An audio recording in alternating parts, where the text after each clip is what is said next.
يا أصدقائي، رجعت لكم فيديو جديد وحلقة جديدة.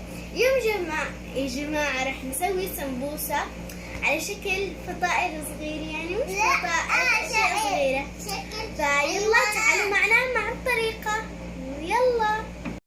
وأول إشي بنحتاج هو سمبوسة، وبنحتاج جبنة، أي نوع جبنة. بنحتاج هذا عشان يعني زي السمك. بنحط طبعا مكوناته معلقتين طحين صغار مع كوب ماء. اوكي، فيلا نشوف الطريقة. طبعا هاي السكينة ما حتستخدمها، حنقص السمبوسة بهذا الشكل. فيلا شوفوا كيف حنقصها.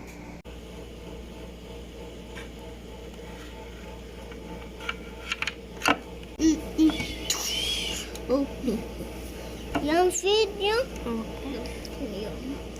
وهلا قسمناهم لتنتين. فيلا تعالوا شوفوا كيف حنسوي الباقي.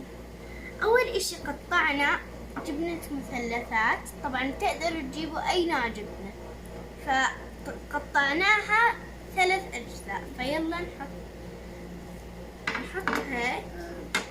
طبعا حنحط هيك، حنسكرها كويس هيك هيك هيك.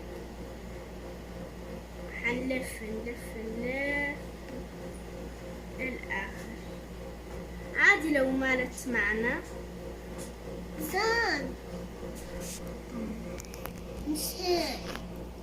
وهلأ حنحط دقيق مع الماء زي ما قلت لكم.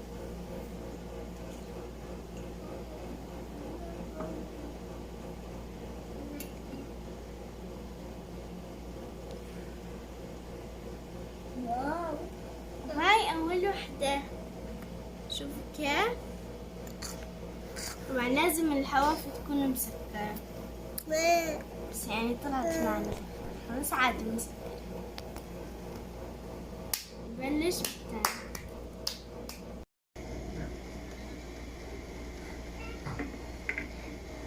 أبو زيد، وسيم لا فارغة. وين الكيكة؟ وين كيكة؟ أنت أكلت الكيكة؟ لا والله ما أكلتها. طب هاي مش مشكلة.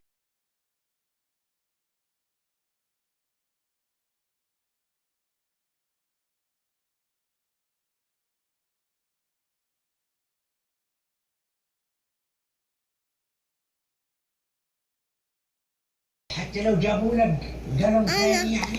يا غافل، القلم تبعي هي.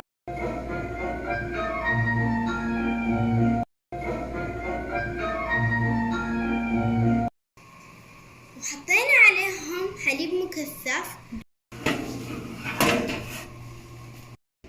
والآن بعد ما طلعناهم من الفرن، شوف كيف. طبعا احنا حطيناهم بالفرن، ممكن تقلوهم.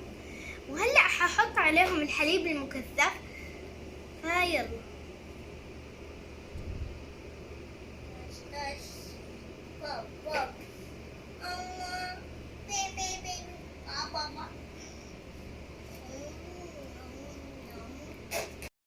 وهلأ حنادي غيث.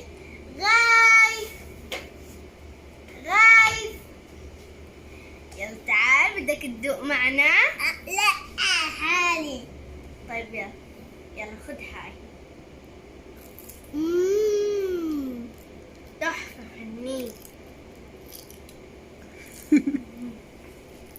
ولا خلينا ندوق احنا.